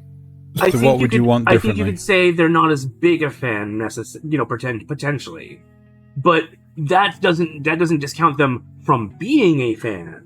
It gives them room to grow. We all have room to grow. Yes. I'm not as big a fan of anime as Zeno, probably, and that's fine. There's nothing wrong with that. I have done my fair share of gatekeeping, in the sense that I will say, "Oh no, that's not something we watch. That's got some horrible connotations to it. It's got some terrible animation. That's on our rating. That's a low pass or a poop. Don't watch that." Okay. Yeah. You've got better uses for your time. Come with me, kid. We're going to go and watch something like Cowboy Bebop. Just come along with me. We're just going to point you at the right shows. That's gatekeeping in a positive way. Yeah. So basically, you would go like, "No, we don't watch this. We watch this, right?" So you would lead them. You would lead the horse to water, right? Yes. Instead of like trying to scare the horse away. But then if they made an actual good argument for why what they're watching is better than you think it is, you would be amenable to listening to it as well. Even if you don't agree with it, you'd be amenable to listen to it. Exactly. I would be impressed at their assessment, but I would still maintain my opinion. Sure. So, yeah. Like I'm never going to be watching Cena's Mind on Devilman Crybaby, but I think we both understand why I like it and he doesn't. I have no idea why you like it, dude. I don't fucking. Yeah, dude, it is like every single time I'm forced to. Every single time I'm forced to remember any part of that, I just remember that stupid running scene that's not physically possible and not got any form of shading on it, and it comes up way too often. I'm just like, well, the trauma's come back. That's the reason you're never going to change his mind, Nasuth, because he physically cannot see your point of view. So, yeah, but at the same time, though, I do respect you that it's your opinion to have, right? Yeah. It's like at no point in time should this is why. And I'm also not out here trying to tell people that it's the most amazing thing and they need to watch it 100% forever, sort of thing. Yeah, too. That's a pretty amazing thing. You should watch that. But if for everyone else's benefit, he's pointing to Handyman Saito in another world, right? Yes, exactly. But shit. What was I saying? You're gonna praise my. But everyone's entitled to their own opinion, right? Yeah. So like, not I enjoyed watching the Yu Yu Hakusho live action adaptation, but I've heard people just froth at the mouth that it's only 5 episodes. I later discovered that Yu Yu Hakusho is like 112 episodes, and they've condensed the whole thing down into 5 episodes. Like, I can understand why people would be pissed at that. I like Dragon Ball Z when it was Yu Yu Hakusho. but also you liked it. So is it really that bad a thing? An adaptation? If you still enjoyed it? I see. Here's the thing, though. If someone turns around to me and says, "Oh, let's go watch Yu Yu Hakusho," right?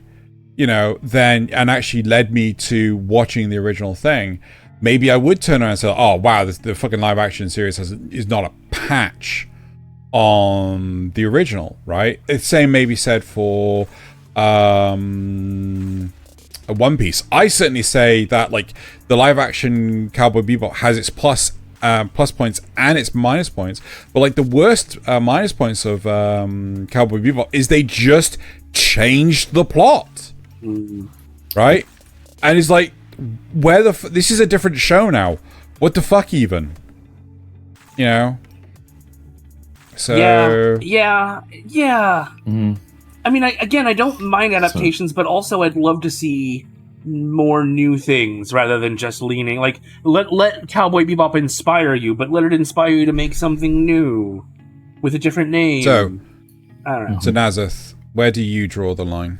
It's really hard. Yes, but where do you draw the line? I think personally for me, the modifications need to be crafted well. You can't just do it lazily. Yeah. It needs to be introduced in the traditional manner, right? You can't just go like... So, for example, the only reason why Guyver 2 female is canon is because she was introduced into the manga. I step back a question there. What? I mean, you step back a question. Is it drawing? Yeah, the this line? is drawing the line of gatekeeping. Drawing the line on actual gatekeeping, not on changes and adaptations. Yeah, no, I am talking about gatekeeping. He's gatekeeping the creative process rather than gatekeeping the fans. Yeah, fair enough. Fair enough. Yeah. Talking about the creative process. How to. Oh, right. I see what you mean now. Yeah. I don't think fans should be gatekept at all. I think the creative process should be 100% is the one that needs to be gatekept. Right? Okay. If someone was to turn around and say like, oh no, there are there's 5 Guyvers. I've got the 5th Guyver right here. It's like, no, there is no 5th Guyver. I was like, no, but like I've created the 5th. No, that's a fanfic, right? You're welcome to have your fanfic. It is not canon, right? There is no 5th Guyver. Like, oh yeah, but there's like Gigantamax Guyvers. It's like, no. You've got your weird headcanon going on. Like that's where I draw the line, right? So, yeah, anyway. I think for me, it's whenever it starts going against the artist or author's intent, is when you need to draw that line. Yeah. And unless you're making something new with it, then if you're just changing what's already there, and you don't intend to make anything new out of it, then acquiesce to the author. It's their and while art is sort of a collaborative effort between the artist and the viewer, it is the artist's intent that matters the most in that equation. Yeah, I agree. So I think that's where my right. Do we have any other further points, or shall we move on with the rest of the show? No, I think we've discussed that fairly solidly. As a roundup, just the simple fact is that gatekeeping as a subject shouldn't be done to people watching anime. You can actually watch and enjoy what you like, even though I feel that we should make recommendations and actually guide people onto better anime so they enjoy their time more. Mm-hmm. Gatekeeping needs to be reserved for quality control on what actually exists. Yeah. And trying to ensure that any changes to source material, any new IPs that come out are the best they can be. Mm-hmm. It should be about the art and not about the profit. Yeah. Mm-hmm. Right. I completely agree with that. So should we move on to the supporter questions? Absolutely. Cool. Right. So Riku7 Coffee Slob asks, have you enjoyed this episode so far? then why not hit like the video? Do you want to see this type of content again? Subscribe. Do you want to be notified of the new upload? Click the bell icon. I think you have to say, like, you know, all under notifications. The subscribe button now. Yeah. Do you want to live and rest? Wait. Live the. Sorry. Do you want to live the rest of your life like a weeb? You're in the right place. One of us. Anyway, right. So Riku7, Coffee Slop. We accept you. We accept you. What is your favorite character that is important to the story, who is not the main character? What is your favorite character that is important to the story, who is not your main who's not the main character? Erd from Amagami-sama. I was gonna say Ryoko from Tetsubaya. Yeah. Me. Why is it our waifus? One of. Waifu for laifus. Nasuth? Me. I'm my favorite character. Nice. Zerul asks, what is your favorite character on Kanpai Cast? Definitely. Hey! Oh my God. What is your favorite anime's worst quality? Ooh. The way that none of the events connect canonically, making sense, and are all based around rule of cool. That it doesn't have an end.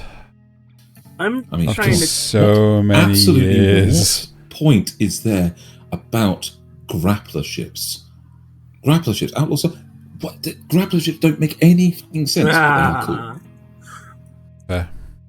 I don't know. I'm trying to come up with one for Akira. Does Akira count since it's the movie and not a series? Yeah, it still counts. It's anime's worst quality. Yeah. What's your favorite anime's worst quality? Maybe that they don't explain very much.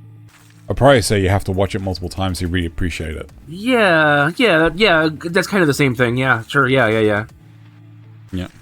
Zerul also asks, what is your least favorite anime's best quality? That it ended. That I didn't have to watch it. Xeno off so much. And then I could turn it off and put it away. No, I had to watch it. I was forced to watch all fucking 12 episodes of that shit.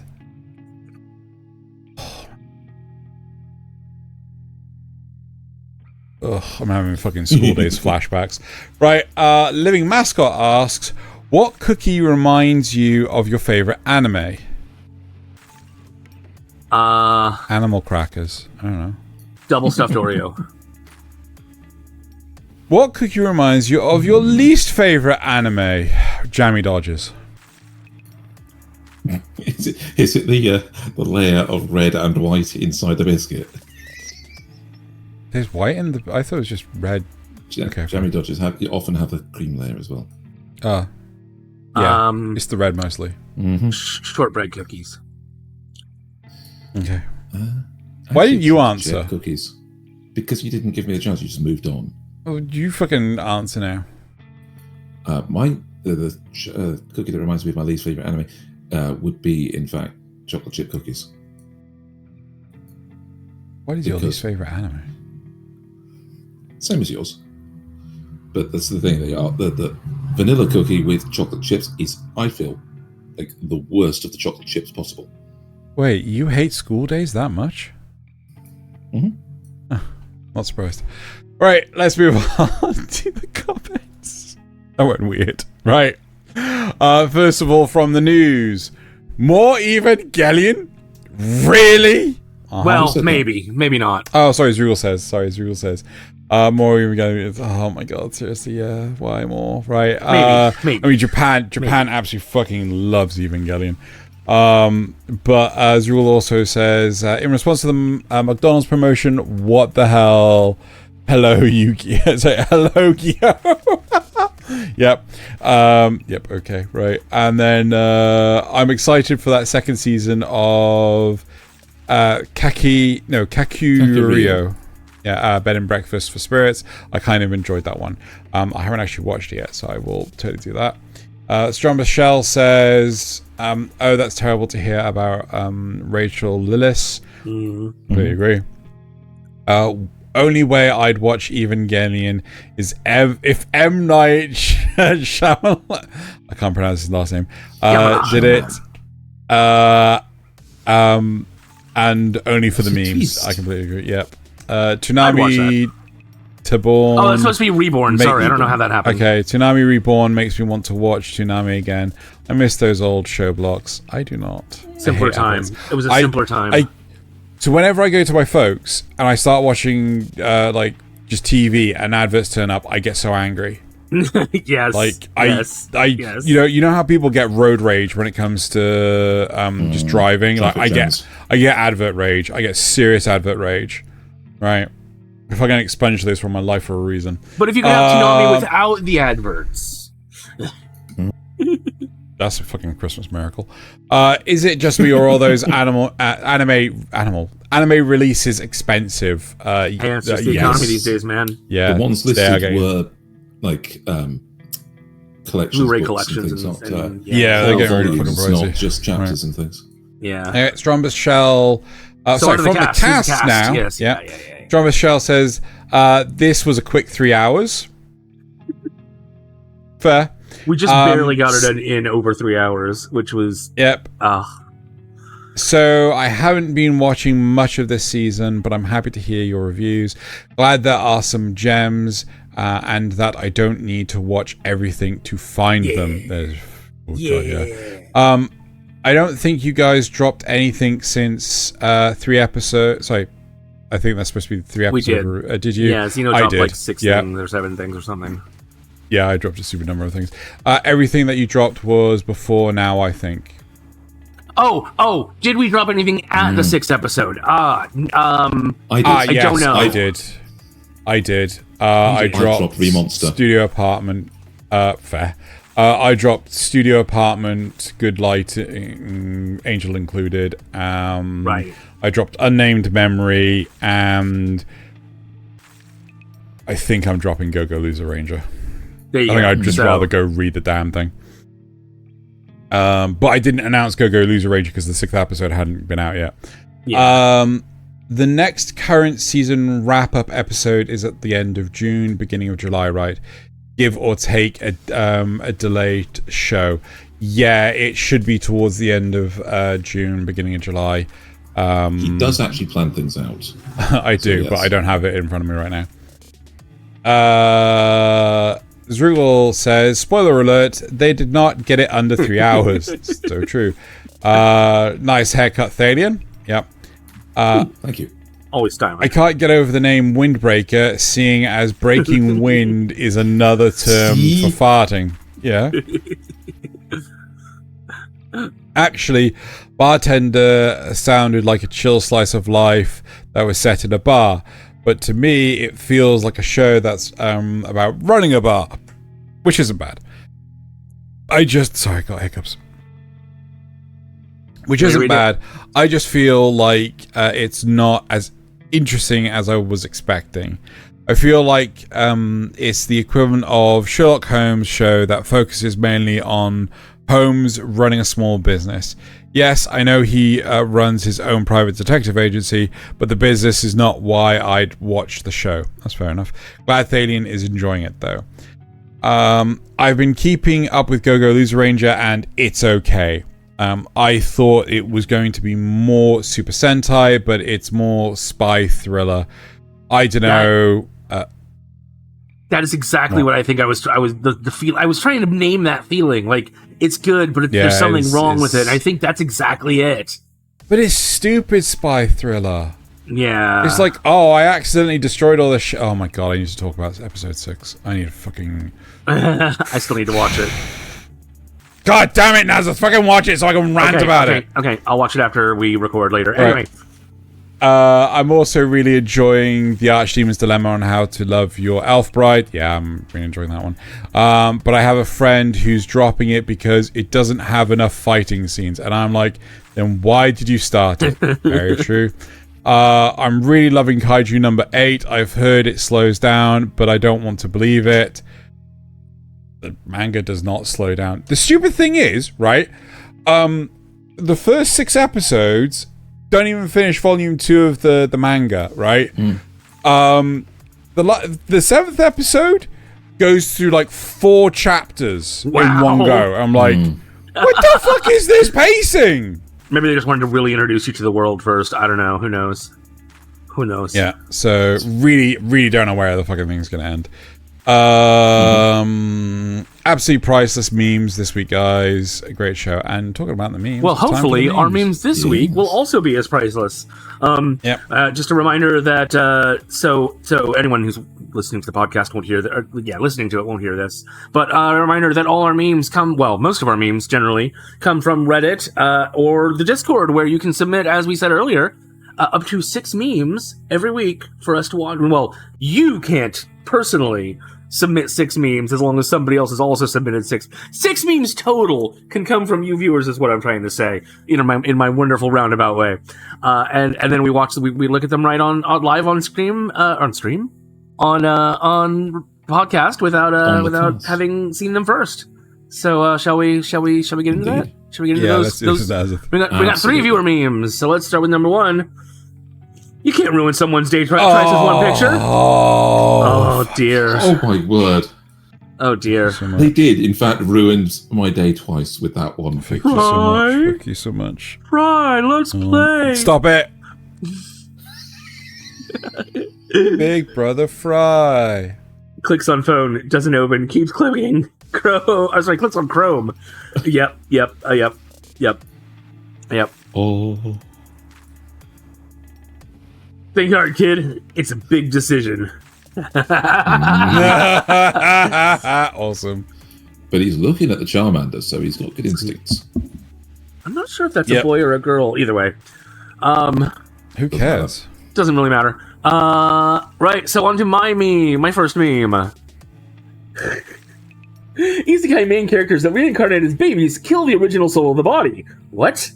If our main character didn't die, then the isekai body would have their own soul. But since the MC takes over it, they don't get to live anymore. We never see them being... We never see them being in the being subconscious of the MC, which means they either got deleted or swap bodies with our MC. So either way, they end up dead. Can our MC even be considered the child of the isekai parents? Jesse, what the fuck are you talking about? Right. So, I'm sorry, oddly that was enough, a strange thing to ask. there's a number of anime that actually do address this. It came out a couple of months ago, but it was like, was it The Weakest Tamer Picking Up Trash or some shit like that? Loz got me to watch it, and it's actually really good.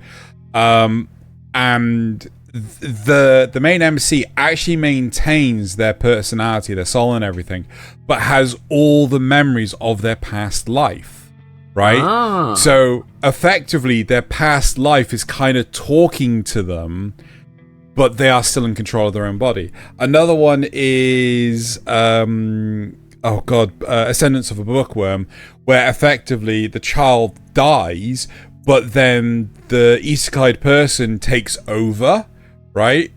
So also there's Rudy. Rudy wasn't going to exist without this. Yeah. Yep. However, actually, I simply think that if there's souls being born, I just think that an isekai protagonist jumped the queue. Yep. So the soul that was going to be born into that child just goes into the next possible child they could have become. So this comes up to the philosophical question: is when does the soul enter the fetus, sort of thing? Which, who knows? Anyway, it's just funny. Jesse doesn't know what the fuck he's talking about. If souls exist outside the body, then they exist somewhere before the body as well. But we never see the isekai protagonist experiencing life. Oh well, almost never. Nope. Experiencing life in the womb. It's only once they're born they are suddenly like, oh, I'm in this world now. Yeah, we've ruined this. Yep, totally ruined this. Let's move on. Ruined it. Meanwhile, at a typical Japanese high school, and that's how I protected Ayama-kun's towels. That's a nail bat. Yep, sure is. Right. What the fuck is this from? I have no idea. I'm intrigued. Meetings? Back in my day, we watched the same episode 8 times. It was called The End of the Eight. Okay, boomer. What the It really was. Okay. Oh dear. A ramen-fueled fantasy filled with lasers. Sky Rush. Anime girl. Rule 34 artist. Write it down! No, doesn't that say Sky Hoshi? Sky Hoshi, yes. sorry, Sky Hoshi. Sky Hoshi Anime Girl. Write that down. Yep, basically it's an anime girl coming to life. Hmm. It's the shittier recreators. Yes. That was pretty shitty as it was. 6-year-old me, and the end telling him about to destroy. Oh my god. And my last one is a little bit on the NSFW side. Yeah. So it's also a video meme, so prepare yourself. Demon Slayer when I'm alone. Demon Slayer when my parents walk in. Yep.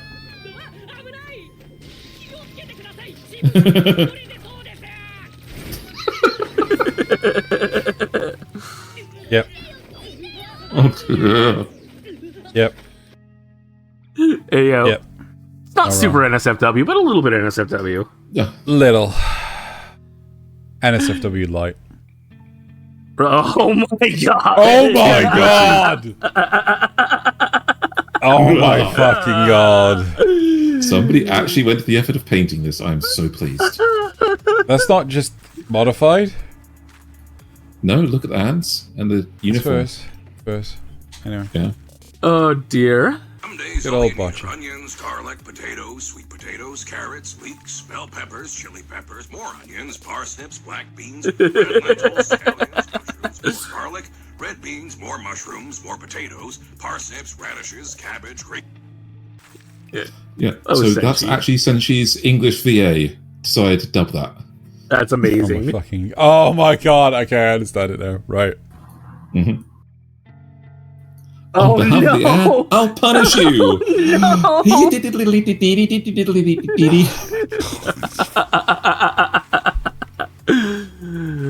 That's great. Hi, what's your order? I'll have a Big Mac with Sprite and a Happy Meal, please. 2 Big Macs. 2 Big Macs, no Happy Meal. I know I've seen this one before, but I don't care. Awesome. I'm an adult now for me. Ohayo gozaimasu, Gandalf-san. Saruman, get down from there, you big fucking weeb. Rasengan! I love that. That's awesome. Oh my god. There's nothing more cool than being hugged by someone you like.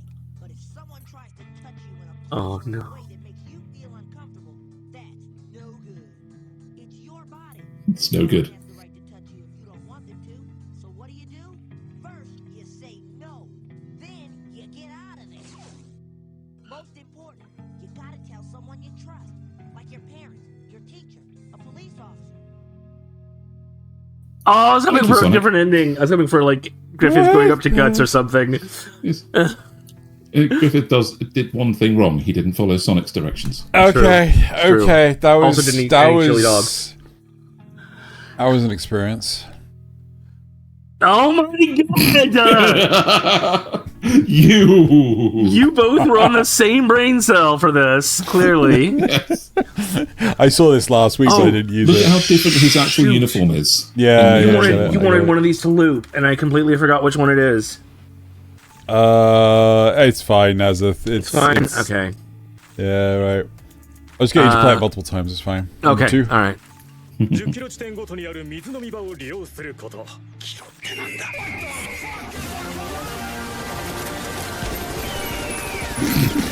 Yep. 10キロ地点ごとにある Freedoms 利 internally. 用すること。 Not that one. I didn't want to loop. This is the one I wanted to loop. Oh. Oh. No. Yeah. Yeah. Let's quickly Yeah. just do that and then do that again. Oh. Yeah. Why does he have his arm? Anyway, what? Never mind. Anyway, has 8 waifus. Has 100 waifus. Has 291 waifus. I wouldn't know what they're talking about. Indeed. My favorite Disney character is Goku. Well, much like a Disney princess, Gokon's parents do die a lot, so... Right. What the fuck is my last Well, his dad does, anyway. Oh, yeah. Supplying this sub with countless reaction images. You got gushing up magical girls and kind of smart. Yep, 100%. They're not wrong. Yep. 100%. There you go. Pretty sure I've used that one before on the Kanpai bot. Probably. Mm. Right. That's need to get his inspiration from somewhere. Yeah. Right. Anyway, speaking of the Kanpai bot, you can find those on our those memes on the website, and we post daily memes on Blue Sky and Twitter on Discord. Yeah. Yep. All right, that is it for this week's episode. Thank you very much, everyone, for watching / listening. And now it is time to bottoms up a goodbye. Goodbye. I'm out of drink. Goodbye.